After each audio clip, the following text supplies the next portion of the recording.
Yang pertama, hadirin yang mulia, mohon izin, saya sangat senang sekali pada kesempatan siang hari ini bisa mengukuhkan pengurus pimpinan daerah IKDMI Kota Bandar Lampung. Ini adalah kepengurusan antar waktu, pergantian antar waktu. Bukan pengurus yang lama itu tidak bagus, aktif sih aktif, pendiri tetap pendiri. Pendiri itu bagian dari histori. Seperti halnya Bapak Wali Kota Bandar Lampung, bagi kami itu merupakan salah satu pendiri IKDMI Kota Bandar Lampung. Boleh aplaus untuk beliau. Karena siapalah yang kenal dengan Dimyati ini, ya kan? Dimyati orang Lampung Tengah, datang bersilaturahmi ke hadapan beliau, ya kan?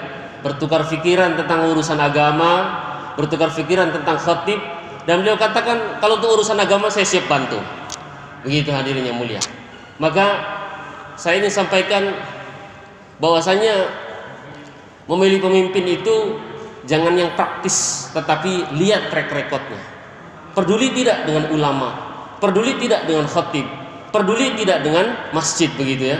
Nah, karena ini penting, karena kalau tidak peduli, maka kita lihat di pengurus daerah IKDMI di beberapa titik misalkan yang nggak jalan.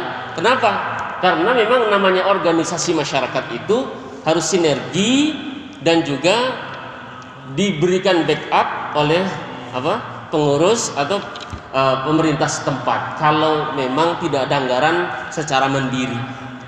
Maka saya berharap banyak kepada Ustadz Muhammad Ukasyah dan juga rekan-rekan semua, kepengurusan yang baru ini harus lebih aktif, harus lebih produktif, harus berkarya. Nah, tadi Pak Wali pesan kalau bisa itu terintegrasi jadwal-jadwalnya.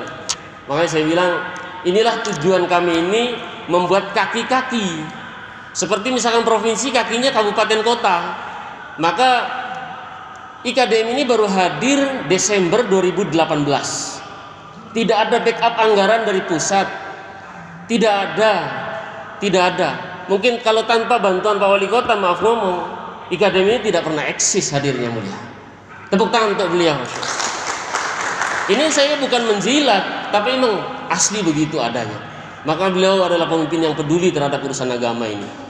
Hadirin yang mulia, saya berharap provinsi punya kaki kabupaten kota, kabupaten kota punya kaki kecamatan-kecamatan. Jadi mohon hadirin nanti, nah setelah nanti sesi 1 ini kita nanti adakan pengukuhan untuk kecamatan-kecamatan dan cukup ketua sekretaris dulu yang kita undang, tetapi tolong jaga amanah ini. Kenapa? Karena kalau mempercayakan sesuatu kepada orang yang nggak amanah, ya cukup selesai pulang dari sini selesai, tidak ada fikir, tidak ada gerak, tidak ada risau, akhirnya tidak jadi apa-apa. Hadirin yang mulia, apa sih yang latar belakangnya seorang Dimyati mau ngurusi IKDMI? IKDMI se-Indonesia ini hadirin tidak ada yang jalan kecuali di provinsi Lampung. Nggak ada anggaran. Saya dipanggil Pak Wakil Presiden, iya memang betul bulan Januari, saya dipanggil lagi bulan Februari, diapresiasi aja. Tapi alhamdulillah ini orang tua kita, betul kan? Artinya terdengar aktivitas kita ini, terdengar kreativitas kita ini, walaupun yang gini-gini aja ibaratnya ini terdengar sampai pusat. Hadirin yang mulia, boleh dilihat di channel YouTube resmi Sekretariat Wakil Presiden. Kami di situ ada, diundang oleh Bapak Presiden, diapresiasi. Cuman apresiasi habis itu apa? Ya sampai turun kita harus berjuang sendiri lagi, hadirin. Kita harus mendekati, bersilaturahmi dengan para pemangku kebijakan, orang-orang yang mau support terhadap urusan dakwah ini. Dan demi Allah tidak ada deal-deal politik dalam urusan kami dengan Pak Wali Kota. Benar-benar kami sangat bangga dan berterima kasih kepada Bapak Wali Kota Bandar Lampung. Yang kedua, hadirin yang mulia, kenapa sih alasannya? Saya itu sering memikirkan, itu Facebook kan media sosial, pendirinya seorang Mark Zuckerberg. Dia ini orang Yahudi, ateis, nggak percaya Tuhan.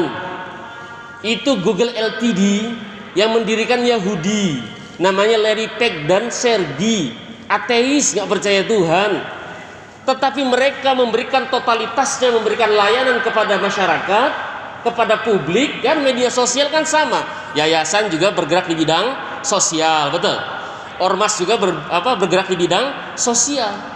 Tapi mereka bisa menyuguhkan sebuah layanan profesional dan juga tidak abal-abal, tidak asal-asalan untuk masyarakat. Kalau kita untuk umat gitu. Masa iya sih kita ini orang beriman? Masa iya sih katanya kita ini kuntum khairu ummatin ukhrijat linnas, katanya kita khairu ummah, katanya kita terbaiknya umat, kok suruh berjuang melayani masyarakat, melayani umat? Kalau belum berjuang ada duitnya enggak? Ada dananya enggak? Apa ya begini. Sedangkan ormas itu adalah sama seperti media sosial. Coba antum cek, apakah ketika saya atau antum membuat Instagram atau membuat Facebook itu berbayar? Gratis hadirin.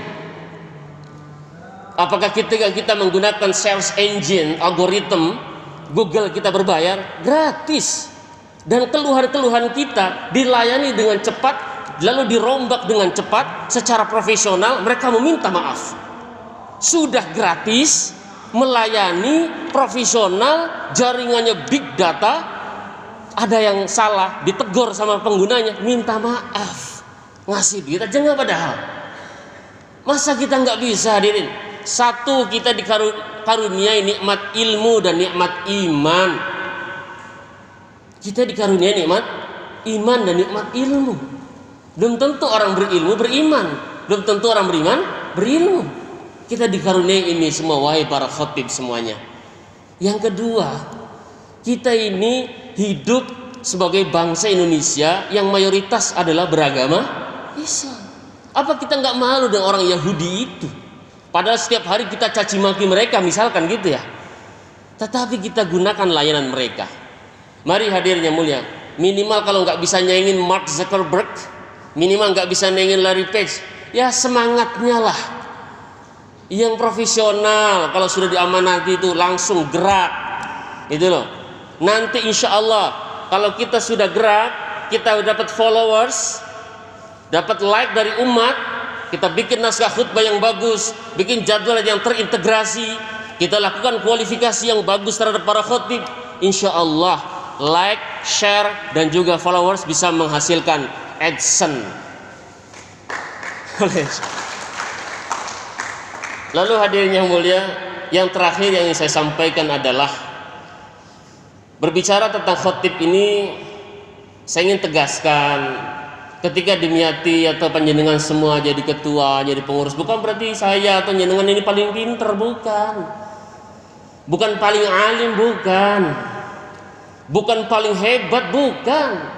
Justru kita bersyukur kepada Allah, dipilih oleh Allah untuk mengurusi umat, berkhidmat.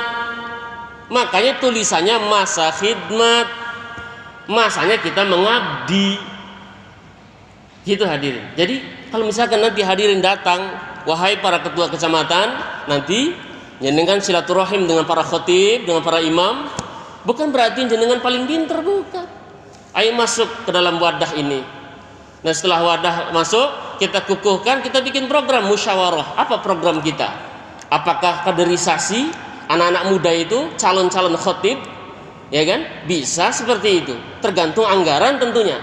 Tapi insya Allah kalau kita bersinergi, kalau kita nanti didukung dengan pemimpin-pemimpin yang amanah dan peduli terhadap urusan ini, insya Allah semua hal-hal itu bisa sukses. Allahumma. Jadi terakhir saya ingin pugaskan bahwasanya acara ini begitu mendadak dan kita memang di tengah pandemi ini harus hati-hati sekali, apalagi di masa pilkada harus hati-hati ya, masya Allah banyak paparazi ya kan. Kadang-kadang masya Allah padahal Allah Subhanahu Wa Taala berkata, ya ayyuhalladzina amanu jtanibu katsiran minadh-dhann, wahai orang-orang yang beriman, jauhilah kalian dari memperbanyak buruk sangka. Inna ba'dadh-dhanni itsm, sesungguhnya sebagian dari prasangka itu dosa besar. Wala tajassasu, kata Allah, jangan cari-cari kesalahan orang. Ya, barang siapa man satara aibal mukmin, barang siapa yang menutupi aib sesama mukmin, maka Allah akan tutupi aibnya nanti di akhirat. Maka kalau hari ini kita bisa duduk, saya bisa berdiri berbicara di depan saudara sekalian, karena saya ditutupi aibnya oleh Allah Subhanahu wa taala. Demikian hadirin yang mulia, terima kasih kepada Bapak Wali Kota Bandar Lampung beserta jajaran, dan juga kepada para kiai, para ustaz, dan juga Bapak dan Rem atau yang mewakili dari polisi semuanya. Saya akhiri, wabillahi taufiq wal hidayah wal afu minkum.